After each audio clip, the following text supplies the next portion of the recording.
Hello everyone, आज हम लोग एक इम्पॉर्टेंट टॉपिक पढ़ेंगे जो है bio fertiliser.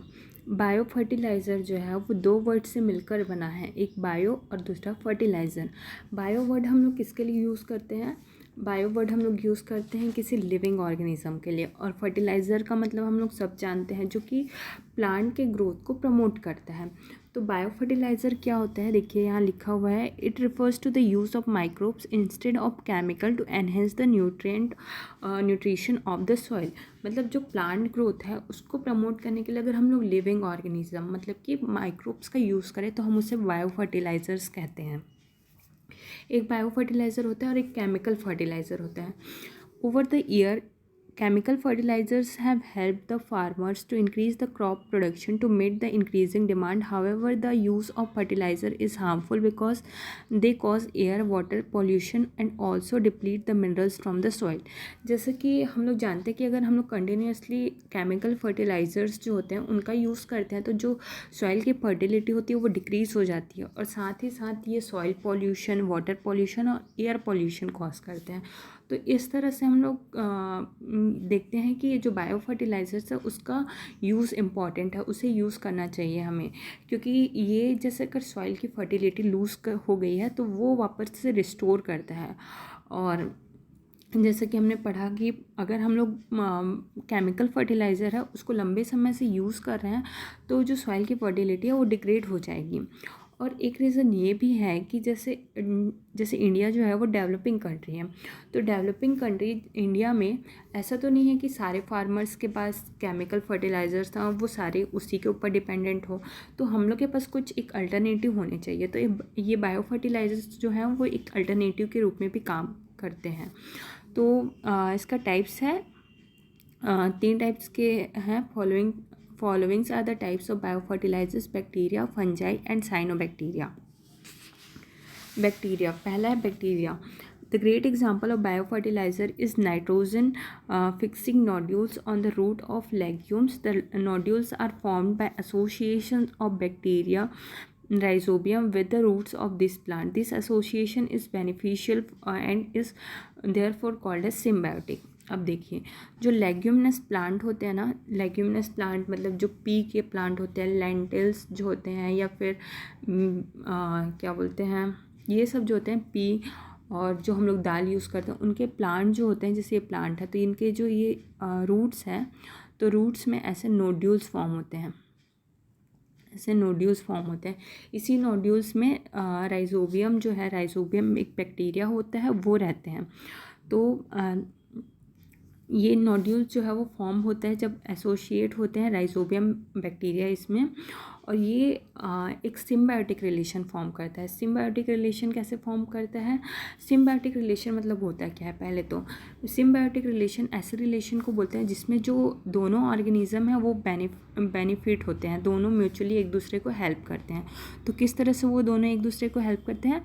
The nodule help in the fixing atmospheric nitrogen into organic forms which can then be used as a nutrition by plants. Adding rhizobium culture to the field become a common practice to ensure the adequate amount of nitrogen in soil.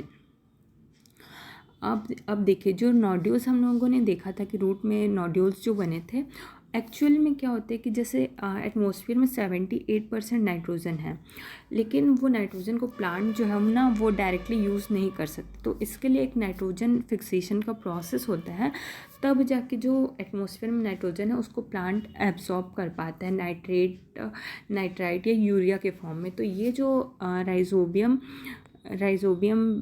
Culture है वो help करता है atmospheric nitrogen को फिक्सेट करने में। अब second type हम लोग देखते हैं, leghaemoglobin is haem protein found in root or nodules of leguminous plant where they are crucial for supplying the sufficient oxygen to the root nodule bacteria for nitrogen fixation to occur. It is produced by legumes in a response to root being colonized by nitrogen fixing bacteria. इसे हम लोग lag haemoglobin क्यों बोलते हैं? तो इसे सबसे पहले तो लेग्स ये लेग्यूमिनस प्लांट जो रहते हैं ना उनसे रिलेटेड है। और हीमोग्लोबिन मतलब ये रिजेंबल करते हैं, जो हीमोग्लोबिन के पिगमेंट्स होते हैं ना उसे रिजेंबल करते हैं, इसलिए इसे लेग हीमोग्लोबिन बोलते हैं। इसमें क्या होता है कि जो पिगमेंट्स बनते हैं वो रेड या फिर पिंकिश कलर के होते हैं। और ये जो प्लांट इस बैक्टीरिया से मतलब अफेक्टेड रहते हैं वो प्लांट इस लेग हीमोग्लोबिन को प्रोड्यूस करता है। और इसके बारे में देखते हैं कि leghemoglobin is a heme protein found in the root nodules of leguminous plant. जो लेग्यूमिनस प्लांट होते हैं जिसके रूट्स में नोड्यूल्स रहते हैं उसमें पाए जाते हैं, और ये सप्लाई करने में हेल्प करते हैं सफिशिएंट ऑक्सीजन, मतलब प्लांट को ऑक्सीजन प्रोवाइड करते हैं। अब देखते हैं और क्या क्या एग्जांपल है।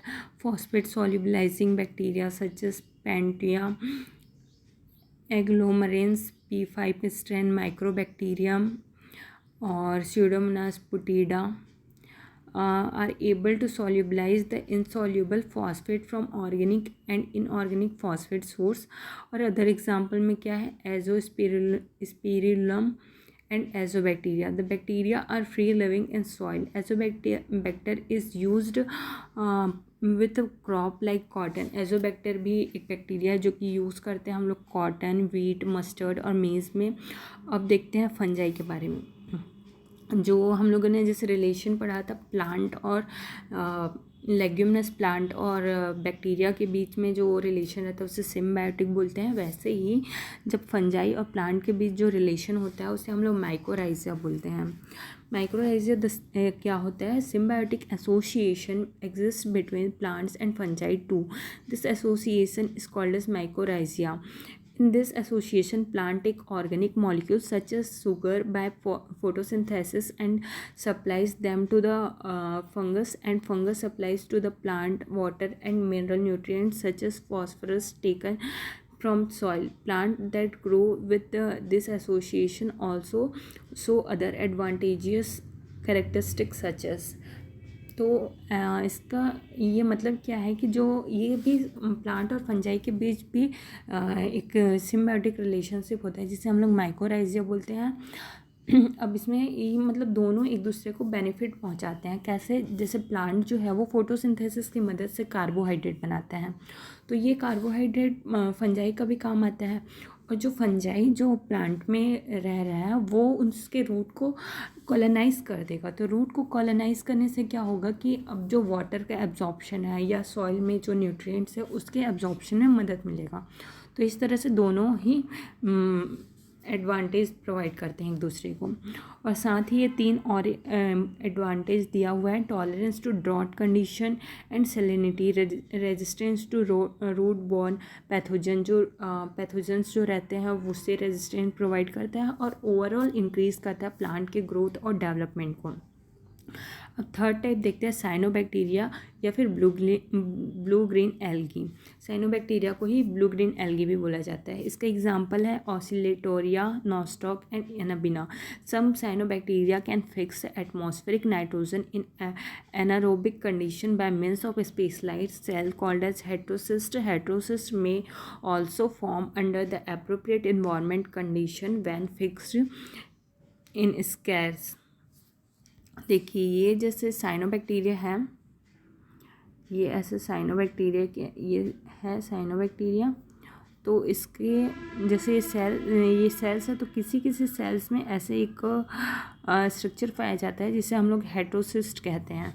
तो ये जो हेटेरोसिस्ट रहता है वो नाइट्रोजन फिक्सेशन में एनारोबिक कंडीशन में नाइट्रोजन फिक्सेशन में मदद करता है। एनारोबिक कंडीशन मतलब कि जहाँ पर नाइट्रोजन एब्सेंट है उस केस में भी अगर ये साइनोबैक्टीरिया है तो ये जो है हमारा जो सेल है हेटेरोसिस्ट बना है वो नाइट्रोजन फिक्सेशन में मदद करता है।